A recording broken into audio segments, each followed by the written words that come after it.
La triste nouvelle de la disparition de l'artiste Idir a bouleversé non seulement sa famille, ses proches ainsi que des millions d'Algériens et de Tamasga, mais aussi de nombreux citoyens, des personnalités du monde médiatique, artistique et politique tant en Algérie qu'un peu partout dans le monde, comme en témoignent les innombrables hommages et messages de condoléances rendus publics.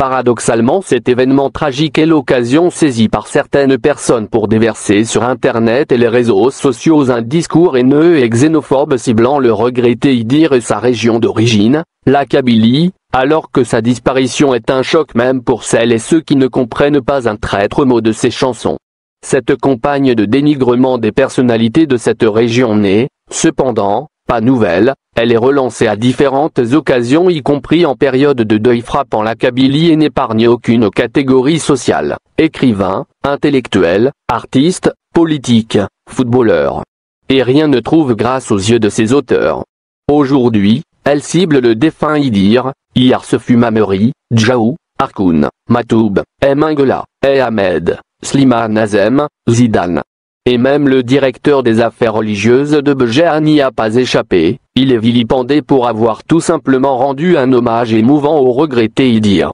Une campagne récurrente et ancienne, tantôt abrupte et tantôt insidieuse, mais assumée publiquement, notamment en 2019 par l'ancien chef d'état-major, Gaïd Salah, qui n'a pas hésité à désigner la Kabylie comme étant l'instigatrice du Irak et à imposer l'interdiction du déploiement de l'emblème amazigh, symbole de l'identité historiquement millénaire de l'Algérie et, plus largement, de toute l'Afrique du Nord, devenu désormais un délit passible de peine de prison. Cet oukase du haut commandement de l'armée est exécuté illico presto par la justice en condamnant plusieurs dizaines de jeunes porteurs de l'emblème amazigh à des peines de prison ferme. Cette décision politique et son prolongement judiciaire témoignent à l'évidence d'un racisme d'État à l'égard d'une région, une des composantes de la société algérienne au moment où, grâce au Irak, tout se converge dans les slogans, les déclarations, les pancartes, les mots d'ordre. Pour faire nation. Pour diviser et affaiblir le Irak, le régime fait agiter tantôt le spectre de la main de l'étranger et tantôt la menace kabyle.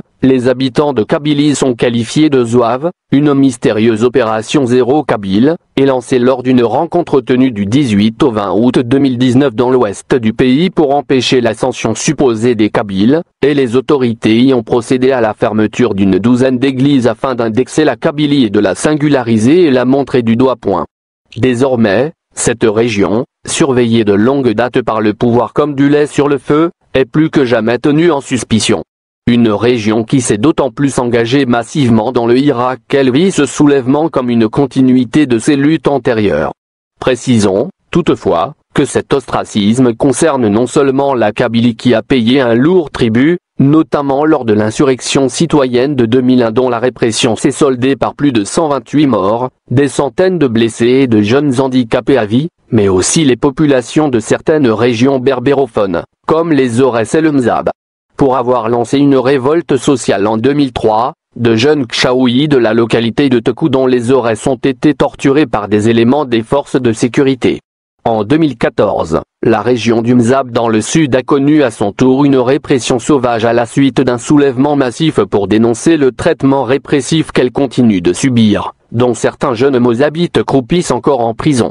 Plus grave, le docteur Kamel Eddine Efkar, figure emblématique de cette contestation citoyenne, est assassiné en prison le 28 mai 2019 à la suite d'un refus de soins de l'administration pénitentiaire et maître Salah Dabbouz, avocat d'Efkar, a dû subir beaucoup de menaces et de pressions, ainsi que beaucoup d'autres citoyens du Mzab l'instar de nombreux opposants politiques, journalistes, militaires et intellectuels. Ce discours haineux est diffusé par un courant de pensée dit arabo-islamique présent dans les mouvances islamistes baptistes dans leurs différentes variantes dont les idées sont répandues au sein, notamment du FLN, l'armée, l'enseignement, la justice.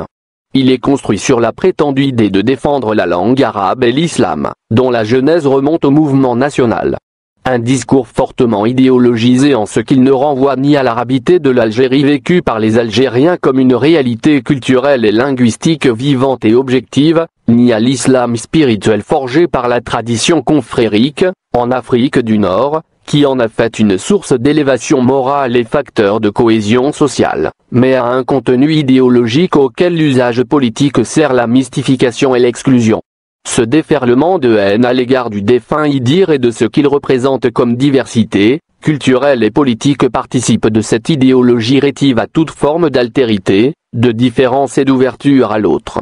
Ce repli sur soi au nom de l'authenticité est source de haine et de rejet de l'autre.